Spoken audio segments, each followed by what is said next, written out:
제국주의입니다. 제국주의는 약소국을 침략해서 식민지로 만드는 것을 제국주의라고 합니다. 그 등장 배경은 산업혁명 이후에 자본주의가 발달했는데 새로 원료를 공급받고 상품을 판매하고 잉여 자본을 투자할 시장이 필요합니다. 이걸 위해서 식민지를 개척하는 거예요. 여기에 사상적 배경이 됐던 게 두 가지 있습니다. 사회진화론과 인종주의. 사회진화론은 앞서 본 것처럼 약육강식, 약한 것은 강한 것을 먹힌다. 적자 생존, 강한 것만이 생존한다는 논리로 인간사회에 적용한 거예요. 그래서 약한 것은 문명화가 덜 됐기 때문에 강대국에 먹히는 것은 당연하다라는 논리죠. 말도 안 되는 논리죠. 그래서 제국주의 배경이 되었었고, 인종주의, 특히 백일은 우월하다는 전제가 깔려 있습니다. 이것은 아시아 아프리카인을 미개인으로 보고 백인들이 식민 지배로 그들을 문명화시킬 수 있다라고 주장한 거예요. 그걸 대표적으로 나타내는 그림이 요겁니다. 백인의 짐이라는 그림인데 백인들, 여기 미국과 영국이 있는데 여기 위에 아프리카나 아시아 사람들을 태우고 위로 올라가고 있어요. 최종 목적지는 문명화 부분인데 요 바닥 부분 잘 보이진 않지만 무식, 무지, 미개 뭐 이런 표현들이 있어요. 한마디로 무식하고 미개하고 찌질한 아시아 아프리카 사람들을 미국과 영국 같은 백인들이 등에 태워서 문명화시키겠다라는 아주 오만한 그림인 거죠. 이것도 교과서에 실려있는 그림이죠. 식민지 지배 사람들이 원주민을 이용해서 어떤 생산량을 증가시키고 있는 모습인데 약탈하고 쥐어짜는 모습이죠. 여기에 군인과 성직자들이 동참하고 있다는 그림입니다.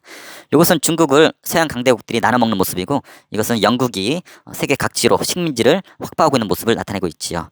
그래서 아시아랑 아프리카로 나눠서 공부하면 편합니다. 아시아 지역은 차, 향신료 등으로 원래 인기가 있었는데 19세기 들어서는 아주 그냥 실질적으로 식민지로 만들려고 합니다. 대표적인 사례가 이렇게 돼요. 중국은 여러 나라들이 진출했었고, 영국은 동인도 회사라는 걸 만들어서 인도를 간접 통치하게 됩니다. 뒤에 배우겠지만 세포 항쟁 이후에는 직접 통치하게 되고, 그리고 이런 나라들을 식민지로 만들죠. 특히 이런 오스트레일리아, 호주나 뉴질랜드는 어떤 범죄자들을 가둬두었던 범죄 수용소로 키워졌었다가 나중에 식민 지배를 직접적으로 하게 되죠. 그리고 아편 전쟁으로 중국도 반식민지를 만들고, 프랑스는 인도차이나 반도 중심으로, 네덜란드, 미국, 필리핀으로 유학 많이 가는데 영어 배우기 위해서 가죠. 미국이 식민지였기 때문에 그래요. 괌, 하와이는 지금도 미국의 영토가 돼 있죠. 자, 아프리카 지역은 이런 탐험가들이 탐험을 했어요. 그 전에는 아프리카 존재를 알았지만 내지 안쪽까지 깊숙이 들어가진 않았어요. 위험했기 때문에. 근데 이런 탐험가들의 노력 덕택에 내부 부분이 알려지게 되면서 경쟁적으로 쳐들어갑니다. 베를린 회의가 결정적이었어요.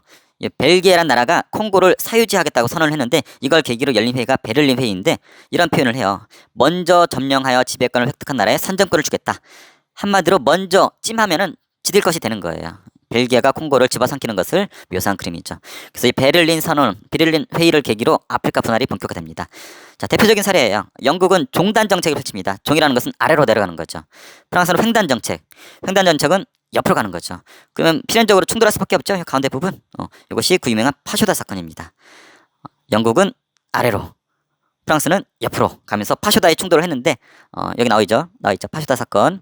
프랑스의 횡단과 영국의 종단 정책이 충돌을 했는데 프랑스가 양보를 하게 됩니다. 그래서 영국의 승리를 거두게 되고, 대신에 영국은 나중에 프랑스를 도와주기로 약속하게 됐죠. 자, 영국은 더 나아가서 3C 정책을 펼칩니다. 3C는 뭐냐면 C가 들어간 나라들, 카이로, 케이프타운, 콜카타, 이 세 개의 도시를 연결하는 식민지 정책을 3C 정책이라고 합니다. 독일은 3B 정책을 펼칩니다.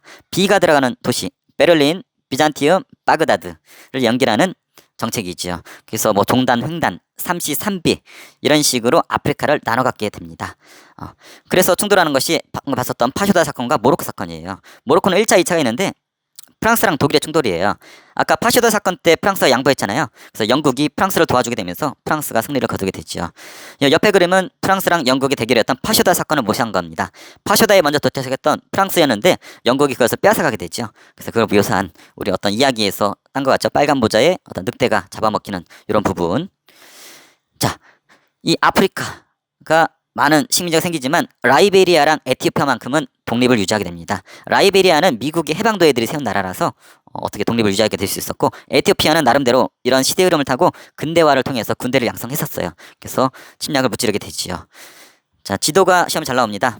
여기 보면은 인도나 미얀마 정도 이렇게 서쪽에서 동쪽으로 나아가는 나라가 영국이고, 동쪽에서 이 노란색 동쪽에서 서쪽으로 나아가는 게 프랑스예요. 이 가운데 태국이라는 나라가 있는데 이 나라는 이런 영국과 프랑스 사이에 딱 낑겨서 어떤 점이지대, 중립국처럼 돼가지고 독립을 유지했었던, 동남아시아에서 유일하게 독립을 유지했던 나라가 타이입니다.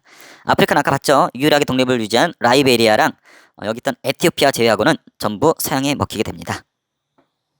자, 최종 정리 갑니다. 제국주의입니다. 식민지를 경쟁적으로 삼는 걸 말합니다. 등장 배경은 원료 공급지, 상품 판매 및 자본 투자처가 필요했었어요.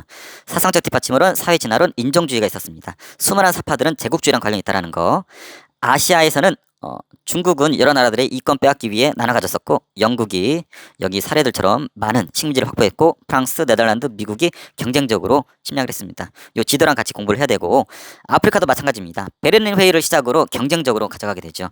영국의 종단 정책과 프랑스의 횡단 정책이 충돌해서 모로코 사건이 일어났고, 영국의 삼시 정책, 독일의 삼비 정책, 주요 거점 도시들을 연결하는 식민지 정책들이 있었고, 유일한 식민지에서 벗어난 독립국들이 있었고, 자, 파쇼다 사건과 모로코 사건 기억해줘야 되겠죠. 그래서 지도랑 관련지어서 공부하면 편합니다.